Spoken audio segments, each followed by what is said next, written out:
wants to reach out to X. My partner and I just put the down payment on our Vegas elopement. The decision brought on feelings of tranquility and excitement. Well, they have a former friend that I would consider an ex. Well, call them A. Some backstory: they worked together for years during which they both cheated on every partner they had with each other, drank excessively, and treat each other very poorly. My partner has, of course, given me many examples as to how this person spoke to them in a way that was regularly demeaning. Needless to say, my guard has always been up. When we were in the talking stage 4.5 years ago, they hooked up again. It wasn't a boundary violation as we were very fresh, and they told me immediately. I also had some casual things happening before we decided to be together. All of this to say, it wasn't a violation of my trust, but it did hurt. And the way it was framed at the time was that my partner put up the boundary earlier in the night that they did not want to hook up, as they typically did, but applied them with drinks and it happened. This raised serious alarm bells. Shortly after, I told them how sick to my stomach I felt about them spending time with this person. Turns out, my partner is not the first friend who has felt creeped out by A. They have had other long-term friends walk away from them pretty abruptly, almost as if they needed to run away. Again, alarm bells. So, my partner ended up cutting contact in a ghosting, passive kind of way. Since then, A has made a number of attempts at getting in contact with them.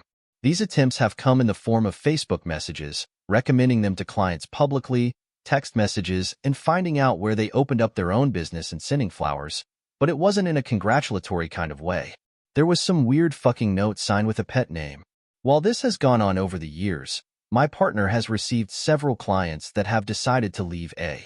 They have listed reasons like her transphobia, casual racism, and overall unbecoming tendencies. Again, alarms. But my partner has a significant role in this. I found out a year or so ago that not only was my partner sometimes responding to these messages, but would sometimes reach out to ask work-related questions. They are no longer coworkers. I called bullshit as there are plenty of resources that don't involve speaking to this person. Plus, we often say that A isn't that great at their job. I told my partner it was clear that they were trying to make some sort of contact and that they hid it from me. They did admit to hiding it for me. The boundary was then set that A was to be blocked on everything. I made it clear that with so much as unblocked, I would consider that a breach of trust and this would be over. I want to be very clear here.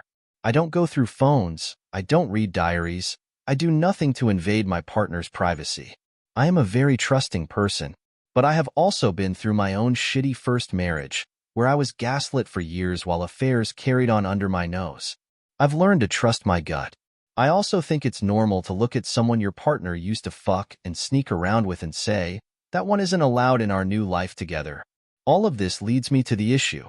Last night, my partner opens up a conversation, if you could even call it that, about wanting to reach out to her because they have never felt more like themselves in a friendship before. They want closure, and if it has changed, to open up a new friendship. I was told that my feelings matter.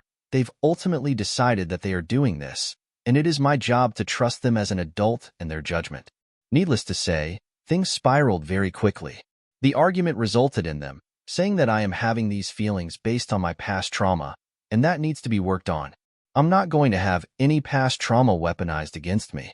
My discomfort is based on their own various actions prior to enduring my relationship with them.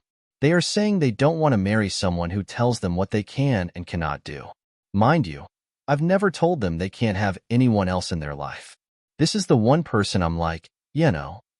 I am saying I don't want to marry someone who makes decisions as an individual rather than considering the harm that it would do to their partner. We have gotten into some really bad fights before, of course. Nothing has felt like this.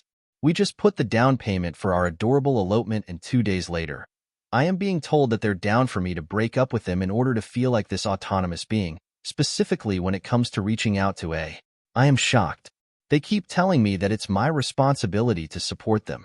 While I think it's perfectly normal to every now and then not want your partner to rekindle a friendship with someone they used to fuck, they of course have a therapist supporting this decision. My quick rant here: therapy is wonderful and life-changing, but it is very important to remember that you are literally paying this person to guide you based on the skewed perspective you are providing them. Just because a therapist is backing up your decision doesn't much to me.